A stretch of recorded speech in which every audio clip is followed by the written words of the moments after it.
അഹങ്കാരം മനുഷ്യനിൽ കയറിക്കൂടുന്ന വലിയൊരു പിശാചാണ്. അഹങ്കാരത്തിൻ്റെ പിശാച് കയറിക്കഴിഞ്ഞാൽ പിന്നെ അവൻ അങ്ങേയറ്റത്തെ സൂപ്പറേ പറയുള്ളൂ. എൻ്റെ വീട്ടിൽ 6 ആനയുണ്ട്, 2 ബുൾഡോസറുണ്ട്, ഇങ്ങനെ ഓരോന്ന് പറഞ്ഞിട്ട് 12 ഏക്കർ സ്ഥലമുണ്ട്.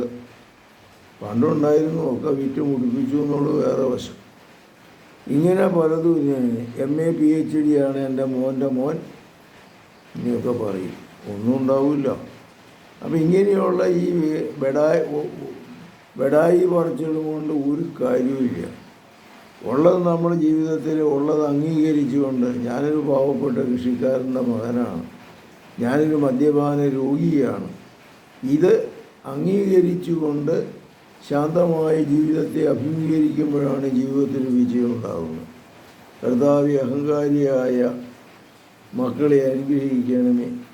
അവരുടെ ജീവിതത്തിൽ മാറ്റം വരുത്തുവാൻ അങ്ങ് അവരിലേക്ക് കടന്നു ചെല്ലണമേ. അഹങ്കാരത്തിൻ്റെ തിന്മയിൽ നിന്ന് മോചിപ്പിക്കണമേ, സുഖപ്പെടുത്തണമേ, ശക്തിപ്പെടുത്തണമേ. പരിശുദ്ധ പരമദിവ്യകാരുണ്യത്തിന് നേരവും ആരാധനയും സ്തുതിയും പുകഴ്ചയും ഉണ്ടായിരിക്കട്ടെ. ഈശോ മിശിഹായ്ക്കും സ്തുതിയായിരിക്കും.